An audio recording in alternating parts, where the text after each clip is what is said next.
Hello, you are listening to Voice of the Voiceless, Speak Your Truth. This is Emily, your host. This podcast is about extended breastfeeding and weaning from breastfeeding. And our guest today is Maureen Minchin. So Maureen is basically an expert in infant feeding.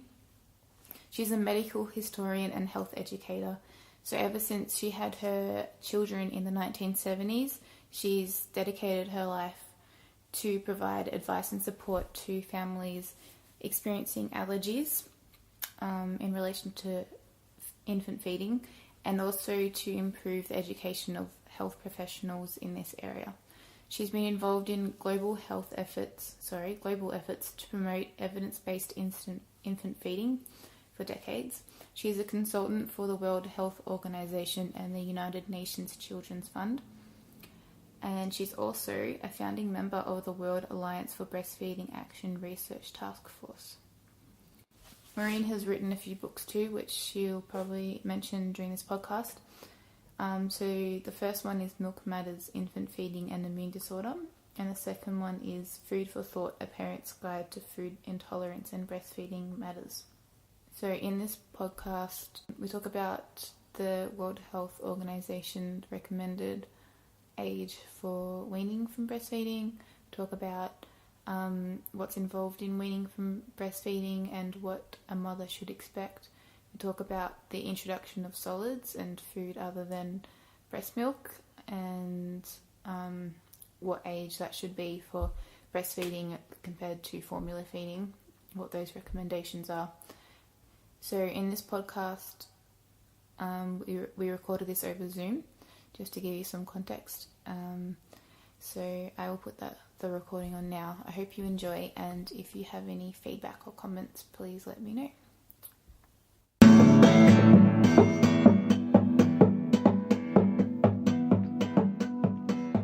Hello, Maureen. Hello there, Emily. Thank you for joining us today on Voice of the Voiceless. Today we're going to be talking about extended breastfeeding and weaning from breastfeeding. So, Maureen, would you like to give yourself a little introduction? Well, now, the introduction, I suppose, for this one should be that I'm speaking from experience as a mother of adult children and grandchildren in all three families. Extended breastfeeding or normal duration breastfeeding has in fact been the norm and still is within our family, though it wasn't at the time that I was doing it in the 70s. It wasn't seen as being common. And what other sort of introduction would you like, Emily? Do you want me to talk about expertise or anything like that? Yeah, I guess that's a pretty good introduction. Maybe just briefly what your expertise is in breastfeeding. Okay. A long time ago in the 1980s, I wrote a book called Breastfeeding Matters, which as the review author of a journal of pediatrics said that it was a milestone in breastfeeding history, because it was a book that said that the people responsible for breastfeeding failure were health professionals and the industry that they allowed themselves to be supported by, and went through a lot of the clinical issues relating to breastfeeding, which were being badly dealt with in the 1980s. And since then, I've educated thousands of health professionals through seminars and writing. I've acted as a consultant to international bodies. I've pioneered the creation of the lactation consultant profession. So my belief was that health professionals were the stumbling block. If they had been doing their job, it would never have been possible for infant formula to take off the way it did. But because they were ignorant about breastfeeding, they believed the lies that the industry told in relation to the perfection of infant formula and its safety in use. So I've been doing this for many, many years, starting out as someone altogether different, as an academic historian who assumed that her career would continue after having children, and discovered that having children was a life-changing event that meant that I went down an entirely different career path, resulting in the publication of a book which just recently has been described as a book to change the world and people's understanding of it. A professor of midwifery said that about Milk Matters, which is a book about infant feeding and immune disorder. So that's me. Yep. And the principal expertise I have is the actual experience of breastfeeding and the experience of helping other women succeed at breastfeeding, not fail. Yep, great. So Maureen and I just recorded another podcast on breastfeeding and miserable babies. So this podcast sort of, I guess, is an extension of that. And definitely from listening to you before, Maureen, I just didn't realize how you just seem so educated and you have so much information, you have so much to give. So yeah, I can't remember where I was going with that. So yeah, thank you for just sharing that with us, and hope that the people listening can really benefit from this as well. So to start with, how long can breastfeeding alone meet the nutritional requirements of an infant? Absolutely, without qualification, we can say that exclusive breastfeeding to 6 months is perfectly adequate for all children. How long after that exclusive breastfeeding continues to be adequate is interesting, because there were studies that showed that up to 9 months exclusive breastfeeding was perfectly adequate for growth and development needs as far as anyone could measure, except that about 30% of the babies, they were looking to see what happened with iron in relation to extended breastfeeding and extended exclusive breastfeeding. And they found that by 9 months, about 30% of the children had low levels of iron subclinically. That is, they didn't have any disease associated with it, but when you measured their blood, they were lower than one would want. So somewhere between 6 and 9 months, breastfeeding can be exclusive for some children. Fundamentally, it can be exclusive for as long as the child continues to grow well, thrive, and is happy in that situation.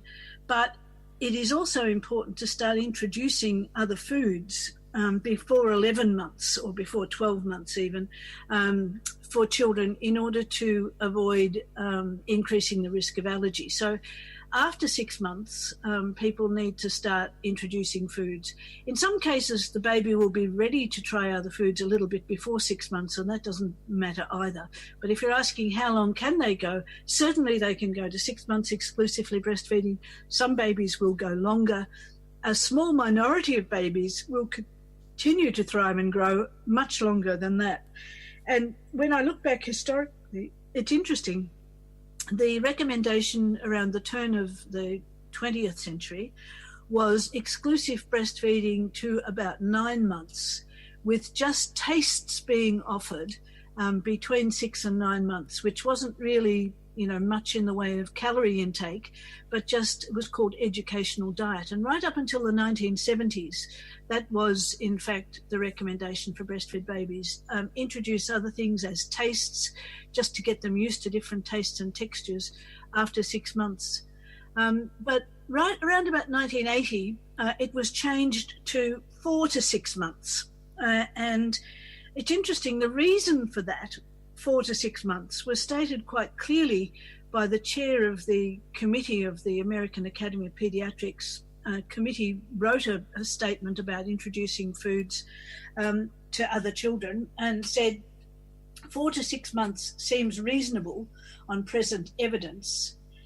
And the thing that preceded that statement was, for breastfed babies, there is no advantage and some disadvantage to introducing foods early. When using a formula, no matter how good, one must beware of missing ingredients. Putting these things together, 4 to 6 months seems reasonable on present evidence. So in other words, what they were saying was, we want one recommendation that will cover both breast and formula fed babies. And so we'd better go to 4 months. Now, why did they say that? They said that because just relatively recently there had been yet another recall of infant formulas as defective, where children didn't get what they needed for brain growth and some were badly damaged.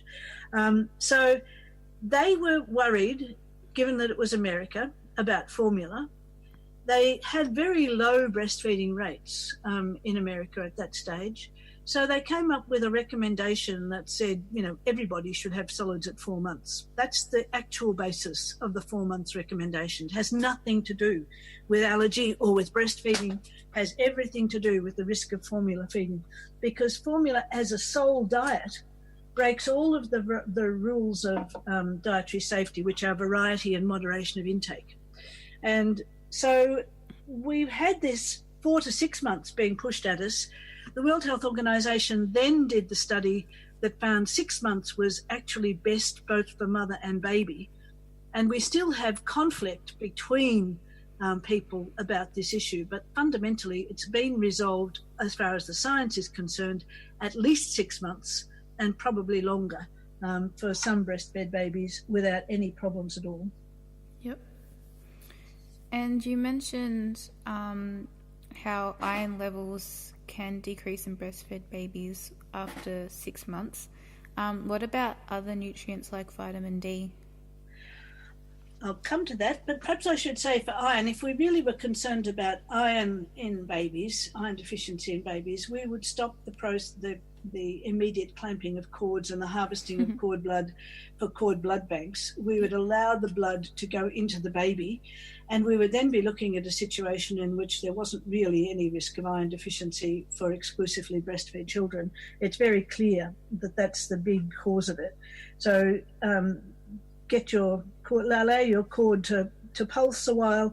Even 1 to 2 minutes greatly increases the transfusion of blood into the baby. Don't allow them to clamp it the minute the baby's out, and you'll have a healthier baby. Yep. You'll also have a baby who might be more likely to be jaundiced in hospital because all of that extra blood that goes through, some of it has to be broken down, and that's the source of the pigment that causes the jaundice. But that's another topic for another day.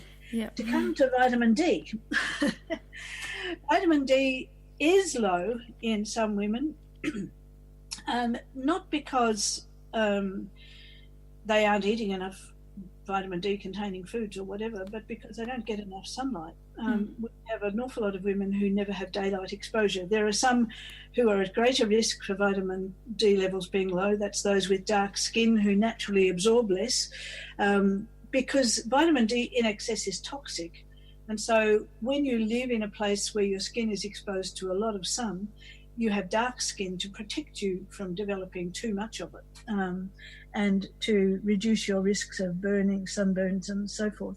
So vitamin D, yes, it's a good thing to make sure that your diet's got plenty in it, but in real terms, there's no need to supplement the breastfed baby unless you are coming from a minority group that has dark skin or that covers yourself up completely, never gets out in the sunlight, those sorts of things, or that you live in, the parts of the world where in fact you don't get sunlight very much. That's certainly a factor. But here in Australia, vitamin D deficiency really should be neither here nor there, and we should be allowing the baby to have some sun exposure to make it themselves. The principal source of vitamin D actually is it's being made in the skin rather than anything that you ingest. So let the baby have some sunlight. The constant use of sunscreens, of course, helps to screen out some of the beneficial effects of sun. Put your baby out in the sun only when it's not high UV rates, obviously, but at the same time, make sure they do get some sun, and get some sun yourself every day. It doesn't take much. For an average pale-skinned person, it's only a couple of hours in a week that you need to be out in the sun to have adequate vitamin D levels circulating. So I'm not too concerned about either iron or vitamin D. Those concerns are imported from countries like North America, where it's very cold, where in fact the formulas have been fortified with these things only successfully relatively recently. In fact,